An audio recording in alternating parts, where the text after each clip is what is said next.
성경 디모데전서 6장 11절에서 21절 말씀입니다. 디모데전서 6장 11절에서 21절 말씀을 우리 한 절씩 교독하시면서 말씀을 받고 마지막 절 같이 읽겠습니다. 오직 너 하나님의 사람아, 이것들을 피하고 의와 경건과 믿음과 사랑과 인내와 온유를 따르며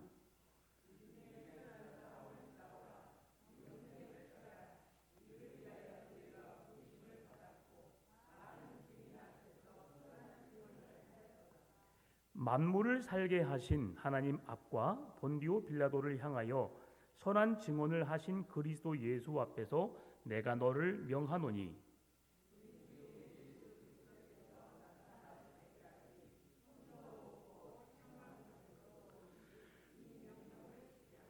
기약이 이르면 하나님이 그의 나타나심을 보이시리니 하나님은 복되시고 유일하신 주권자이시며 만왕의 왕이시며 만주의 주시오.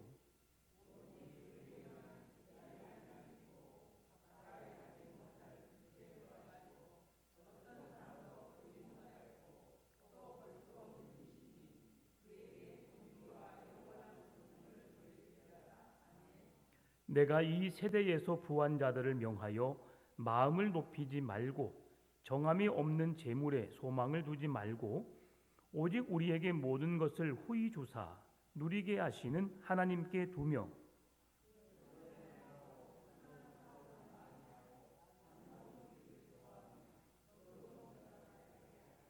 이것이 장래에 자기를 위하여 좋은 터를 쌓아 참된 생명을 취하는 것이니라.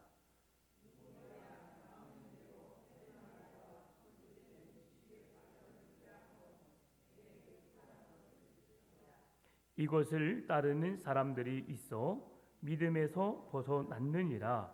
은혜가 너희와 함께 있을지어다. 아멘. 에베소 교회는 다양한 신분과 계층의 사람들이 있었습니다. 거기에는 유대인, 헬라인, 로마인 그 모든 이들이 함께 모여 있었고요. 그리고 부자들도 있었고 가난한 사람들도 같이 있었습니다. 그래서 바울은 이제 디모데에게 어떤 삶을 살아야 할 것인가를 우리에게 보여주었는데요. 부자들에게는 또 권면의 말씀을 통해서 하나님 앞에서 어떻게 살아야 할 것을, 그리고 디모데에게는 목회자로서 어떻게 그 백성들을, 그 성도들을 이끌어야 할 것을 말씀해 주신 것입니다. 네, 그거 안 내려도 됩니다. 내리면 고장이 생긴대요. 예, 히터는 안 한 거래요. 예.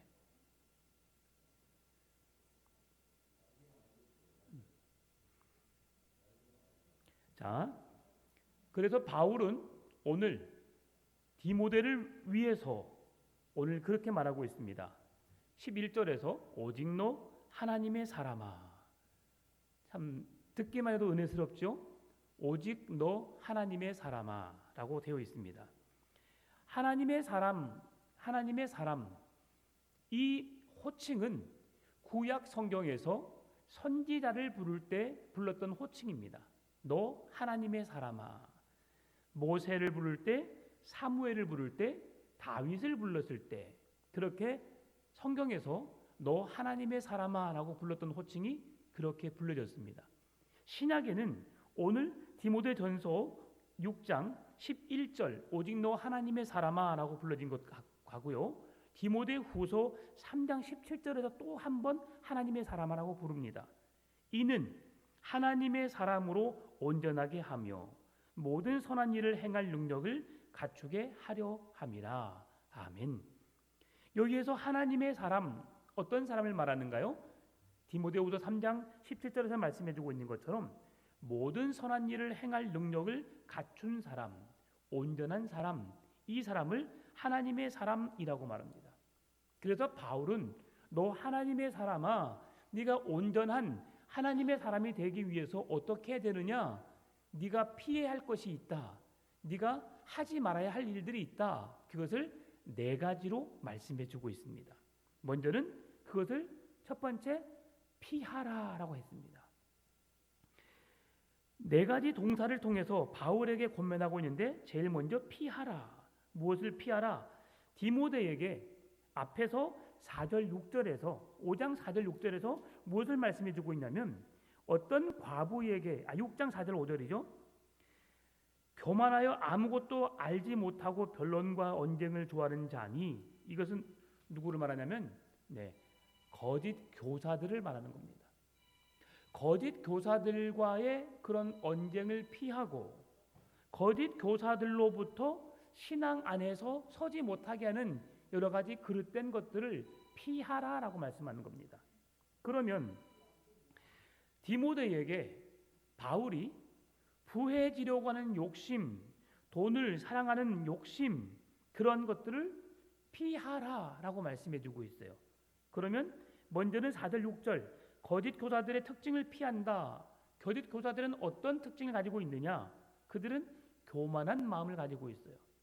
잘못된 것을 가지고 있으면서도 그것이 참인 것처럼 그들은 교만한 마음으로 많은 사람 앞에서 당당하게 변론과 논쟁을 일으키기를 좋아하고요. 그들의 마음은 심히 부패한 마음입니다. 그래서 복음을 물질적인 이익으로 수단을 챙기는 자들이라고 말하였습니다. 지금 고이 에베소에는 그 아데미 신전이 있다고 했었죠. 고린도에 있는 아데미 신전, 그 여인의 신전이 있는데 그곳에서 어떤 일이 있었다고 했어요?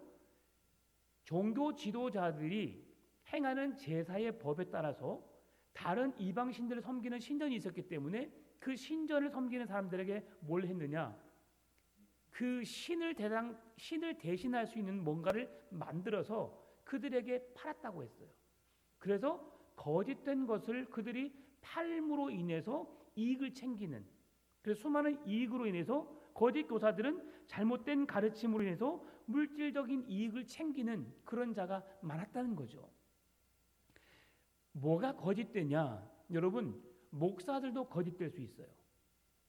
또 어떤 사역자도 성도들도 거짓될 수 있어요. 그게 뭐냐면 부당한 이익을 챙기는 거죠. 예전에 여러분 보세요. 자, 우리 하나님이 우리에게 주신 은사는 우리에게 값없이 주신 겁니다.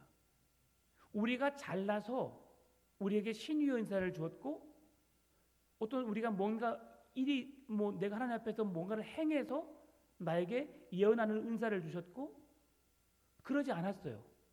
하나님은 그 사람이 누구이든지 그 사람을 통해 하나님의 영광을 드러내기를 원하셔서 그 사람에게 그 은사를 주신 거예요. 여러분, 운동을 잘하고 싶어서 운동 잘하나요? 노래를 잘하고 싶어서 잘하나요? 아닙니다. 뭔가 타고난 재능이 있었고 그것을 내게 주었던 것을 내가 발견해서 그 일들을 행한 거예요.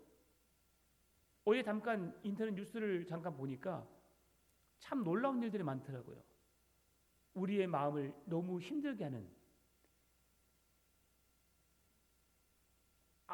아이돌은 별로 모르겠는데 요즘에 한 3년 사이에 트로트가 아주 인기를 이루고 있잖아요.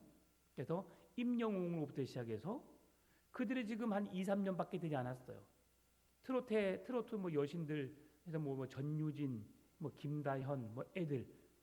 근데 그 애들이 벌써 60억짜리 빌딩을 샀고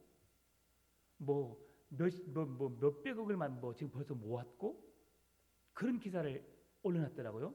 이게 사실인지 아닌지 모르겠지만 이제 뉴스처럼 나왔으니까 그 사실이겠지요. 그래서 거짓을 말하진 않았겠죠. 그래서 그렇게 하는 걸 보면서 야, 젊은이들이 그렇게 할 수밖에 없겠구나 라는 걸 제가 생각해 보면서 이제 내가 뭘 말씀하려고 하냐면 그 돈이 목적이 아니라 그들이 세상 속에 감추어져 있다가 그러죠. 그냥 나 좀 노래 좀 해 라고 했다가 이런 프로그램 하다 보니까 내가 얼마나 잘 부르나 보자라고 해가지고 나왔던 애들이고, 그런데 그 대부분 애들 보면 어렸을 때부터 노래 신동들이었어요. 거의 보게 되면. 그래서 그 방면에 뛰어난 애들인데 그 애들이 그곳에 나와서 자기 재능을 안 거죠. 근데 오늘날에 그 대가를 너무 과하게 쳐주는 바람에 이런 일이 일어나는 거예요. 제가 이제 이것을 생각하면서 어떤 일을 생각했냐면 우리 중고등부 수련회를 갔었는데 연예인이 한 명 왔어요. 연예인이. 제가 잠깐 주례도 말씀드렸는데 연예인이 한 명 왔는데요. 1시간 반의 분량을 줬어요. 그러면 연예인이기 때문에 좀 우리 젊은이들에게 뭔 동기부여를 주고 뭔가 좀 새로운 시선 쪽에서 애들에게 뭔가 세상을 나갈 수 있는 방향성을 추구해 주면 좋겠다라는 기대가 있었는데 그냥 농담 따먹기 좀 하다가 1시간 지나고 그냥 가버리더라고요. 1시간 반인데. 근데 그 사람에게 돈을 꽤 줬어요.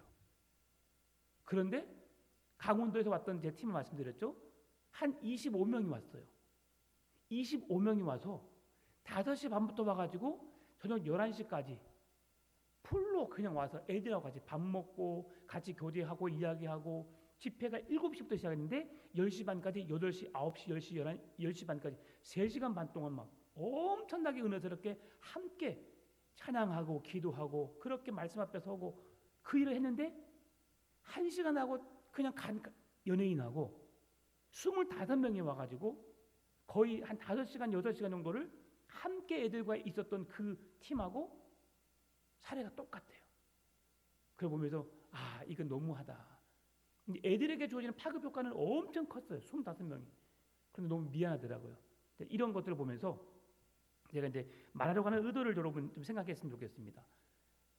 그렇게 가지고 있는 것을 통해서 오늘 부당한 이익을 챙기는 건 이것은 부당한 이익은 아니에요. 제가 말하려고 하는 것은 근데 지금 거짓 교사들은 어떻느냐? 이건 제가 지금 이거 했던 거 지금까지 했던 것은 뭐냐면 제 마음에 응어리가 남아서 여러분에게 하소연한 겁니다. 여러분들 이해하시고 근데 이제 그렇게 해서 거짓 교사들은 잘못된 가르침과 그리고 우리가 해서는 안 될 일들을 가지고 행한다는 거예요. 그래서 그 앞으로 다시 돌아가면 예전에 우리에게 신유의 인사를 주고 예언하는 은사를 줬을 때에 그것을 어떤 수단으로 여기는 거예요? 돈을 버는 수단으로 여기는 거예요. 헌금을 많이 가져오면 많이 축복해 주는 것처럼 뭐 치유해 주는 것처럼 안 가져오게 되면 돈을 요구하는 이것이 바로 거짓 교사들과 같은 거예요. 이들은 정말 하나님 앞에 구원의 은혜를 그들이 받은 은혜가 있는지 진짜 하나님의 사람인지 의심해 볼 만한 사람들이라는 거죠. 여러분 목사가 설교해 놓고 막 돈 받아 챙기는 것 이것도 썩 좋지 않아요. 그래서 사실은 그 부흥회 같은 경우도 한 교회 가게 되면 예전에는 한 목사님의 사례비를 한 달 사례비를 2박 3일 사례비를 줬어요. 저는 이것도 사실 부당하다고 생각을 해요. 근데 이제 끼치는 은혜가 크니까 그럴 수 있겠지만 이런 것들을 사실 값없이 받았으니 값없이 주는 것이 더 은혜롭지 않을까 그렇게 하는 겁니다. 그래서 여러분 제가 물질에 병들지 않게 하기 위해서는 제 마음이 그랬었어요. 결혼식도 장례식도 사실은 이런 것들을 위해서 제가 사례를 받지 않는다라고 하는 걸 제가 처음에 여러분이 선포했었고요. 그럼에도 이제 정말 어쩔 수 없이 그들이 어쩔 수 없이 챙겨주시면 제가 못 이긴 척해서 받아서 선한 일 했습니다. 선한 일에 내 개인을 위해서 쓰는 건 거의 없고요. 그래서 그렇게 하긴 하지만 그래도 그렇게 하지 않도록 여러분 노력해 주시면 좋겠어요. 그렇게 해서 왜냐하면 교회가 목회자에게 제가 지난주에 말씀드렸잖아요. 교회가 목회자에게 할 수 있는 건 뭐냐면 사실 성경에서 말하는 것은 일반 성도들의 2배 그 가치의 목회자를 대우하라 이렇게 말했는데 제가 좋은 말로 해서 근심 걱정 없이 사역에만 전념할 수 있는 목회자로서 사역을 감당할 수 있도록 하는 것이 교회가 하는 일이다. 그래서 교회가 목회자를 만족시키면 그 외에 부당한 이익으로는 아무 필요가 없는 거죠. 자, 다시 이제 본론으로 돌아와서 디모데가 왜 바울은 디모데에게 오늘 이렇게 첫 번째로 피하라라고 말씀하느냐? 그들과 부딪혀서 이익될 것이 아무것도 없기 때문에 그래요. 왜냐하면 재물을 사랑하는 탐심 이것은 쥐약입니다. 쥐약. 물질적인 이익을 세우는 수단으로 복음을 전하는 것 이것도 사꾼에 속한 자들이죠. 그래서 디모데가 얻기 위해 추구할 것이 무엇이냐 쫓아야 할 것이 무엇이냐 오늘 말씀해주고 있는데 11절에서 의와 경건과 믿음과 사랑과 인내와 온유라고 말하는 겁니다. 여러분 의와 경건 믿음과 사랑 인내와 온유 그냥 이 단어만 여러분 들어도 버릴 것이 있어요 없어요? 없어요. 참 우리가 그리스도인들이 보기에도 참 정직하고 참 그렇게 해야겠다, 그렇게 살아야겠다라는 본받을 만한 그런 말씀이 의와 경건과 믿음과 사랑과 인내와 온유입니다. 그래서 디모데에게 바울이 말하는 거예요. 이러한 것들을 얻기 위해서 어떻게 해야 되느냐? 투쟁해야 된다. 여기서 말하는 투쟁은 믿음의 선한 싸움을 싸우라는 건데, 믿음의 선한 싸움을 어떻게 싸우느냐? 목회자로서, 복음 전하는 자로서, 오직 너 하나님의 사람으로서 어떤 싸움을 싸우느냐? 운동 경기에서 운동 경기 하는 것처럼이 아니라 전쟁에서 목숨을 걸고 싸우는 것처럼 적군을 이기기 위해서 전술, 전략을 가지고 그 적군을 이길 수 있는 그런 담대함으로 군사력으로 영적인 군사가 되어서 그 악한 영들과 거짓 교사들과 싸워 이겨라. 그래서 바울은 첫 번째로 그 자리, 네가 영적으로 넘어질 수밖에 없는 그 자리, 그리고 시험 들 수밖에 없는 그 자리를 피하라라고 하는 거예요. 여러분, 그래서 성도는 마귀의 유혹과 세속적인 욕심을 피해야 합니다. 그리고 믿음의 선한 싸움을 싸우고 영적인 전쟁을 치러야 하는 것이지요. 디모데는 이 일을 위해서 부름을 받았습니다. 영적 전쟁을 수행하기 위해서 하나님의 사람으로서 많은 증인 앞에서 안수를 받았고, 그리고 그 사역을 지금 담대하게 행하고 있는 겁니다. 바울은 그래서 12절에서 믿음의 선한 싸움을 싸우라고 명령하고 있는데요. 언제까지냐? 바로 예수 그리스도가 다시 오실 그날까지 믿음의 선한 싸움을 싸우라라고 말합니다. 그러면서 바울은 하나님 앞과 그리스도 예수 앞에서 너에게 명한다라고 말합니다. 그 직임을 감당해내는데 누구 앞에서? 하나님 앞과 그리스도 예수 앞에서. 두 분은 동일하신 분이시죠. 그러니 그 사명을 받은 너 하나님의 사람아, 너는 어떻게 살아라? 하나님 앞과 그리스도 예수 앞에서 부끄럽지 않는 삶을 살아라. 어떻게요? 오늘 의와 경건과 믿음과 사랑과 인내와 온유로. 그러면 의가 무엇입니까?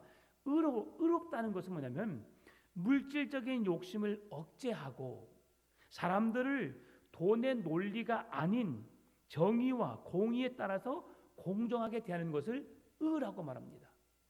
여러분, 이 의가 어디에 있어야 돼요? 정의, 법관들에게, 지금 재판관들에게 공의와 정의가 있어야 되죠. 그들은 누군가에게 뇌물을 받아서 그 뇌물로 인해서 마음이 흔들리고 공정한 재판을 할 수 없는 자가 되어서는 안 되는 거죠. 그냥 누가 뭐 어떻게 하든 간에 법의 심판에 따라서 그 법으로 인해서 하나님의 질서로 인해서 바르게 심판하고 바르게 대하는 것, 이것이 의입니다. 그러면 경건은 만몬이 뭡니까? 돈이에요, 돈. 돈을 사랑하는 그 마음으로 우리는 하나님을 따를 수 없다는 거예요. 어떻게? 하나님을 경외하는 마음, 이것이 경건입니다. 하나님으로 만족하는 것, 세상의 돈으로, 세상의 유흥으로, 세상의 그 어떤 것으로 만족하는 것이 아니라 경건은 하나님 한 분만으로 만족하며 그분으로 인해서 모든 필요를 충족 채우는 그 사람을 경건한 사람이라고 말합니다. 그러면 믿음과 사랑은 궁핍한 상황 가운데서도 변함없이 하나님을 사랑할 수 있는 것, 이것이 믿음이에요. 신실함과 탐심이 감히 엿볼 수 없을 정도의 조건 없는 사랑. 그래서 우리가 뭔가를 내게 사랑했기 때문에 사랑하는 존재가 아니라 예수님께서 아무것도 받지 않았음에도 불구하고 뭔가를 내가 행하게 되면 나에게 이익이 올 것 같은 그 사람에게 찾아가지 않으시고, 예수님은 고아와 과부들, 수많은 사람들이 멸시하고 조롱했던 세리들에게, 그들에게 찾아가서 또 이방인들에게 찾아가셔서 그들을 고치시고 회복하셨던 것처럼 오늘 의와 경건과 믿음과 사랑으로 서기 위해서는 그런 부당한 이익, 눈에 보여지는 이익으로 인해서 내 믿음이 변절되지 않을 것 같은, 않을 수 있는 그런 믿음을 지켜내는 행위를 말하고 있는 겁니다. 그리고 인내와 온유는 하나님이 주신 능력으로 궁핍한 상황 가운데서도 참아낼 수 있는, 그러면서도 부드럽게 그들을 사랑해주고 이해해주고 참아내주는 마음, 그것이 바로 인내와 온유의 마음입니다. 여러분, 예수님의 마음을 닮아가시기 바랍니다. 예수님이 행하셨던 것처럼 청렴결백하게 늘 하나님의 영광을 위하여, 여러분 세상의 그 어떤 이익을 위해서 눈에 보여지는 그 탐심을 추구하기 위한 것이 아니라 하나님의 나라를 위하여 그 뜻을 이루어가는 그런 삶이 되기 위해서 여러분 힘쓰는 여러분 되시기 바랍니다.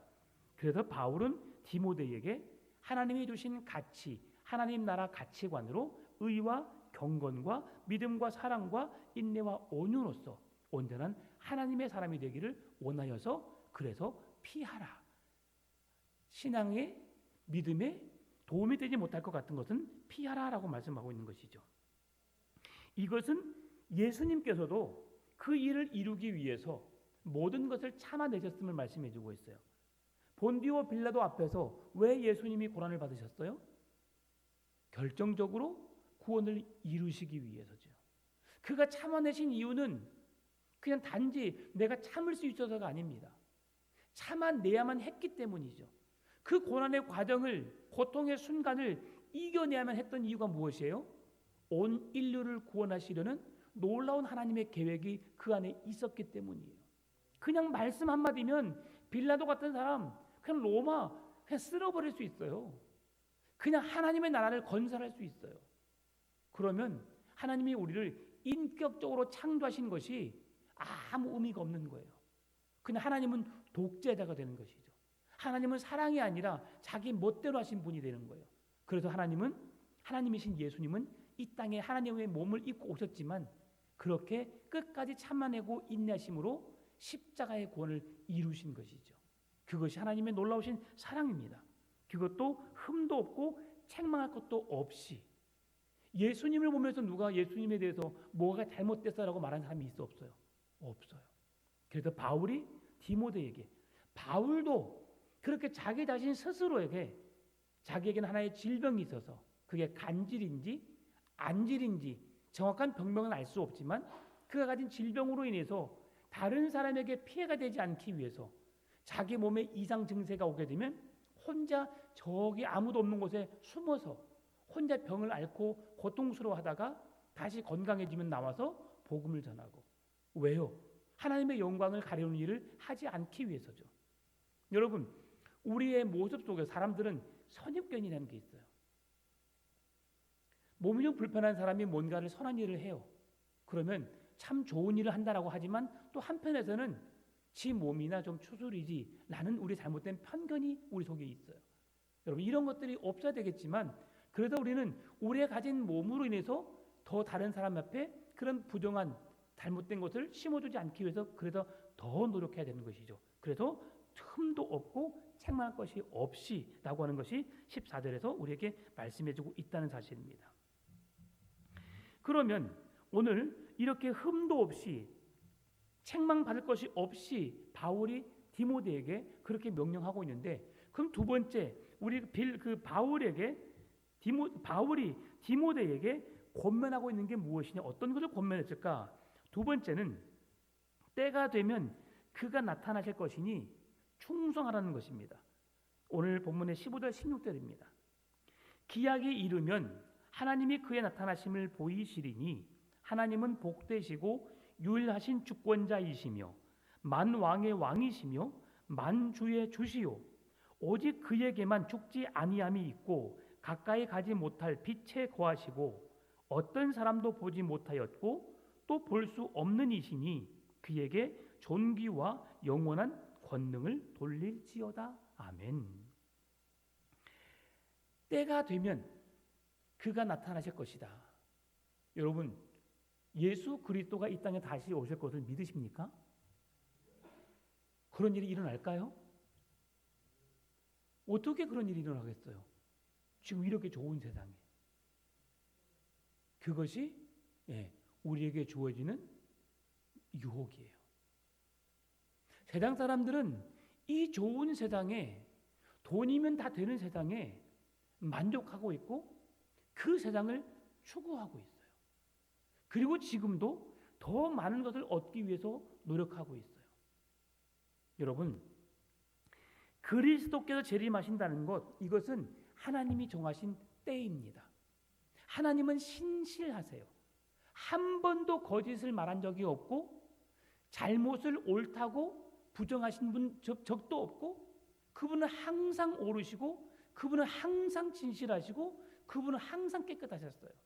그래서 그분의 말씀은 1.1획도 변함이 없기 때문에, 신실하심 때문에 그 약속을 이루어 가시는 거예요. 그래서 우리의 현상이 그분이 언제 오실지, 우리가 언제 오실지에 대한 그런 기대가 많은 사람에게 기대를 갖지 못하게 하는 상황이라 할지라도, 우리의 사람의 마음이 타락해서 그 시기를 알지 못하는 것뿐이지, 하나님이 정하신 때는 반드시 있고 그 날은 반드시 온다는 사실을 기억하시기 바랍니다.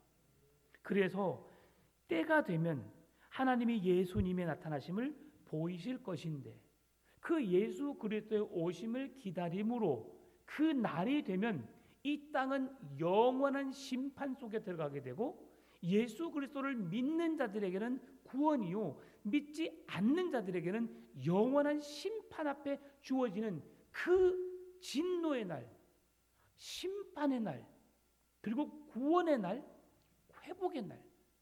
예수 그리스도를 믿는 자들에게는 구원과 회복의 날이요, 믿지 않는 자들에게는 심판의 날, 영원한 죽음의 진노의 날이 되는 것을 기억하고, 우리는 이 지금 바울이 디모데에게 그 날, 재림의 날을 기억하여서 그 날이 우리에게 어떤 의미를 줄 것인지 그를 기억하여 사역하라고 말씀하는 거예요. 여러분, 그래서 항상 이렇게 말씀드립니다. 오늘이 내 인생의 마지막 날이 되는 것처럼, 오늘 내가 잠을 자면 못 일어날 수도 있는데, 내가 오늘 타락하고 내가 오늘 예수님을 부인하고 내가 오늘 주님으로부터 멀어지면 내일 다시 회복할 수 없는 그날, 우리의 믿음을 돌이킬 수 없는 그날, 우리가 죽음을 맞이하게 되면 우리는 영원한 심판, 영원한 지옥불에 떨어질 수밖에 없다는 사실이에요. 그래서 오늘 저녁 주무시기 전에, 주님, 오늘도 내가 주의 말씀을 따라 살기 위해 노력했지만 부족한 것들은 용서하시고 또 부족했던 것들을 채워주시고, 내가 오늘도 주의 은혜로 말씀을 붙들고 살았던 것처럼 또 내일도 내게 주어진 시간이 있다면 그렇게 성실하게 살아갈 수 있도록 믿음을 달라고 기도하신 여러분 되시기를 바랍니다. 세 번째로는 바울이 디모데에게 피할 것을 무엇이냐, 부자들이 피해야 할 것과 추구해야 할 것을 말씀해 주고 있어요. 세 번째는, 첫 번째는 디모데가 피해야 할 것이 무엇인가, 거짓 증인들, 거짓된 가르침을 주는 자들, 그리고 그의 목회자로서의 신앙의 길을 들어서지 못하게 하는 잘못된 것들을 피하라. 세 번째는 부자들이 피해야 할 것이 무엇인가, 그리고 부자들이 추구해야 할 것이 무엇인가를 말씀해 주고 있어요. 17절에서 19절입니다. 내가 이 세대에서 부한 자들을 명하여 마음을 높이지 말고 정함이 없는 재물에 소망을 두지 말고 오직 우리에게 모든 것을 후히 주사 누르게 하시는 하나님께 두며 선을 행하고 선한 사업을 많이 하고 나누어 주기를 좋아하며 너그러운 자가 되게 하라. 이것이 장래에 자기를 위하여 좋은 터를 쌓아 참된 생명을 취하는 것이니라. 아멘. 17절에서 19절은 부자들에게 주어지는 경고의 메시지입니다. 여기서는 첫 번째, 교만하지 말라. 두 번째는 재물에 소망을 두지 말라라고 했어요. 여러분, 부자들이 가지고 있는 가장 이상적이고 그들의 가장 큰 가치를 두고 있는 게 뭘까요? 부자들이 돈이죠. 세상에 보여주는 부동산이죠. 그런 것들에 그들에게 관심이 있어요. 어떻게 하면 더 많은 돈을 벌 수 있을까? 어떻게 하면 더 많은 것을 가질 수 있을까? 그것이 그들에게 만족을 주고 그것이 있어야만 그들은 행복하다 여겨집니다. 그런데 진정한 행복은 돈으로, 어떤 재물로, 어떤 부동산으로 우리에게 그 행복을 주지 않아요. 여러분 느껴보셨잖아요. 새 집 샀을 때 어땠어요, 여러분? 그때는 너무 기쁘잖아요. 지금 여러분 살고 있는 집 좋아요, 안 좋아요? 좋지요. 그런데 그때 밤잠 설치면서 그 집에 살아갈 것을 기대하면서 그런 설렘이 있어 없어요? 없어요. 처음 차를 샀을 때 어땠어요, 여러분? 와, 기스도 나면 안 되니까 차를 옆에다 막 세워놓고 누가 혹시 막 받을까 봐서 한번 나와보고 또 나와보고. 여러분 그렇지 않았어요? 차 사신 분들 그러다가 한 2, 3년 지나면 어때요? 아이고 뭐 그냥 누가 받으면 어때요? 그냥 보험 처리하면 되지. 여러분 그러잖아요. 사람의 마음이 그래요, 여러분. 그래서 이 세상의 것은 우리에게 순간 즐거움을 줄 것 같고 영원한 만족을 줄 것 같지만 우리가 살면서 느끼잖아요. 그것이 우리에게 큰 만족이 안 된다는 걸 알아요. 여러분 뭐가 만족이에요, 여러분? 작은 우리의 마음을 달래주고 이해해주고 우리가 어떤 마음을 갖고 어떤 생각을 하고 있는 것을 그렇게 터치해주고 만져주는 것이 더 큰 행복을 준다는 걸 알아요, 여러분. 지금 여러분 저녁에 이곳에 오시면서 통장에 잔고가 얼마 있는가 생각하고 기쁘다 해서 하신 분이 있어 없어요? 없어요. 아무도 없어요. 그런데 오늘 밥을 먹으면서 여보 오늘 음식이 너무 맛있어. 야 오늘 당신이 이런 말을 해줬는데 내가 너무 기분이 좋았어. 여러분 그 말은 어떻게 여러분? 내가 행복하구나. 내가 결혼을 잘했구나. 내가 잘 살고 있구나. 그걸 느끼잖아요. 통장에 얼마가 있어가지고 내가 지금 잘 살고 있어. 행복해. 이렇게 말하는 사람 아무도 없어요. 그래서 오늘 바울은 그 부자들이 가장 빠지기 쉬운 게 뭔가? 그들은 교만하기 쉽습니다. 그들은 재물에 소망을 가지고 가치 없는 것이 그들의 생명인 것처럼 그들의 참 가치를 추구해야 할 것인 것처럼 착각 속에 빠지게 하는 것을 지금 금하고 있는 거예요. 재물의 허구성, 무가치함에 대한 정확한 인식이 필요할 것을 바울은 디모데에게 또 성도들에게 말해주고 있는 거예요. 여러분 재물은 우리에게 매우 유익한 거예요. 우리에게 없어서는 안 될 거예요. 그런데 이 재물의 가치는 언제까지가 유효하냐면 우리의 생명이 다하는 그날까지 그 재물은 우리에게 유익해요. 그러나 그 생명이 다하면 그 재물은 우리에게 아무런 유익이 없어요. 그 재물을 받는 후손들에게 잠깐 유익할 것이고 그 후손들도 그 재물을 쓰고 죽으면 끝나는 거예요.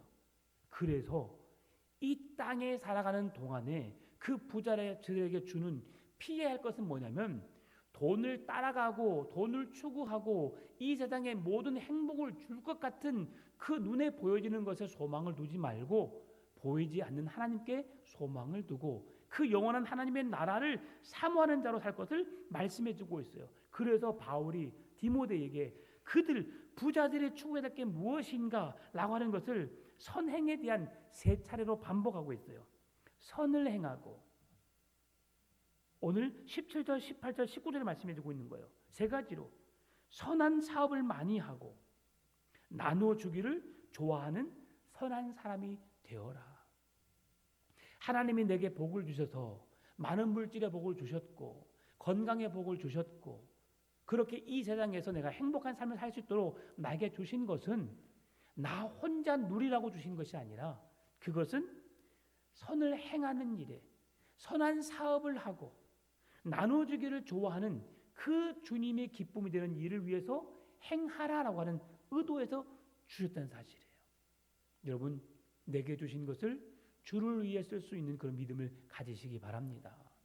내가 먹고 마시고 내가 생활하는 것에도 어려움이 없도록 부족함이 없도록 하시되 그러나 주님이 쓰시겠다면 언제든지 주를 위해서도 드릴 수 있는 그런 믿음을 가지시기 바랍니다.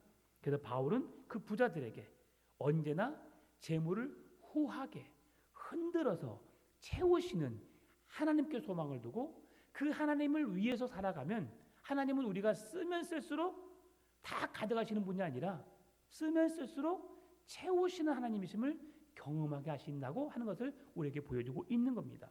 마지막 4번째는 논쟁을 피하라.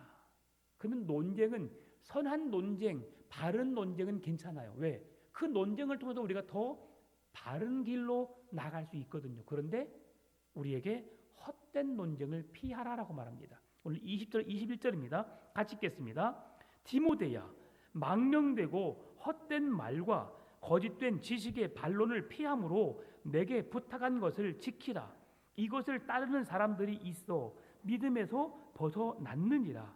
은혜가 너희와 함께 있을지어다. 아멘. 지금 처음에 디모데에게 헛된 논쟁을 피해라. 거짓된 교사들과의 그 논쟁을 피해라. 네 번째도 같은 뉘앙스예요. 헛된 거짓된 교사들을 피하라고 하는 것처럼 헛된 논쟁을 피해라. 왜? 그 논쟁에 도움될 게 없다. 여러분, 가치 없는 논쟁 여러분 해서는 안 됩니다. 괜히 우리의 마음이 상하고 우리의 관계가 깨지는 거예요. 아무런 가치가 없어요. 여러분, 쓸데없는 가치 뭐예요? 정치 이야기 하지 마세요. 남의 집 이야기 하지 마세요. 괜히 그러다가 부부싸움 일어나요. 여러분, 좋은 관계, 그냥 다른 사람 누가 이랬대 저랬대라고 하다가 여러분 그냥 내가 괜히 뭔 말 하려다가 그것 때문에 싸움이 일어나면 나중에 큰 문제가 되는 거예요. 아무것도 아닌 것을 가지고 우리의 가정의 마음이 상해버리면 좋은 관계가 깨져버리는 그런 아픔을 겪을 수 있어요. 그래서 헛된 논쟁을 피하라는 거예요. 여러분, 세상에 가치 없는 것들에 소망 두지 말고 우리가 가정 오늘 여보 뭐 했어? 아, 그랬구나. 그랬어. 공감해 주면 되는 거예요. 뭔가 가르치려고 하고 뭔가 내가 그렇게 말해주고 조언해 주려 하니까 문제가 되는 것이지 그냥 공감해 주면 되는 거예요. 그랬었겠구나. 그랬겠구나. 그러면서 그냥 서로 내가 보고 싶었고 함께 하고 싶었고 앞으로 우리가 뭘 할까? 좋은 것만 놓고도 이야기할 수 있는 거죠. 그렇게 여러분 선한 일을 위해서 힘쓰시고 헛된 것, 우리가 휘말릴 수 있는 것, 옳고 그름을 그렇게 가르는 일에 꼭 내가 하지 않아도 되거든요. 그래서 요즘에 여러분 사람들 누가 싸우고 있어요. 옛날에 어떻게 했어요?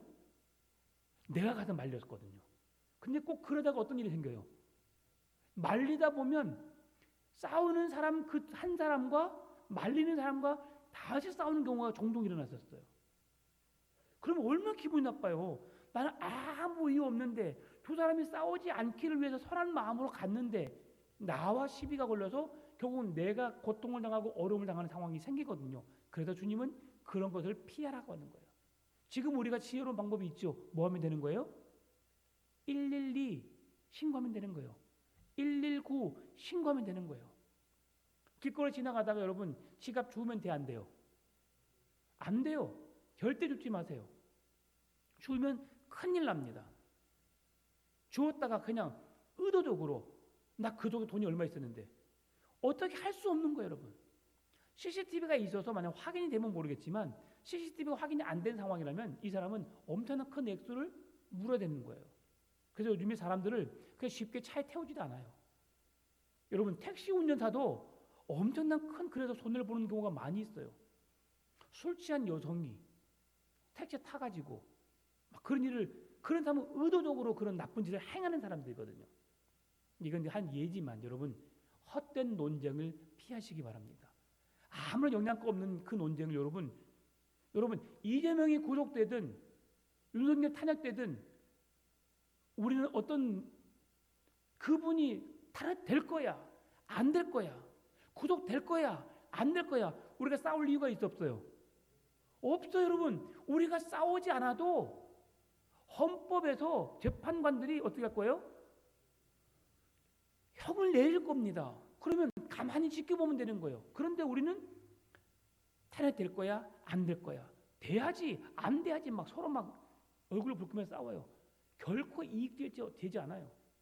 네, 우리에게 유익될 수 있는 것, 우리가 그리스도의 나라를 위해서 우리가 건강한 믿음 안에서 영원한 하나님 나라에 들어갈 수 있는 믿음을 쌓는 일에, 그 믿음을 잃어버린 일에 힘쓰지 마시고 믿음을 얻고 하나님 나라를 얻는 그 귀한 일에 여러분 힘쓰는 여러분 되시기를 바랍니다. 말씀을 마무리합니다. 오직 너 하나님의 사람아. 이것은 하나님의 말씀을 기억하며 날마다 피할 것을 피하고 따를 것은 따르고 싸울 것은 싸우고 취할 것은 취하면서 하나님의 은혜를 구하면 유일하신 주권자이신 만왕의 왕이신 만유의 주이신 하나님께서 우리를 지키시고 우리와 함께 하시며 우리의 모든 필요를 채우시고 그 나라 그 영광을 위해서 우리와 함께 나아가시는 은혜가 있기를 원하는 마음으로 바울이 권면한 말씀이에요.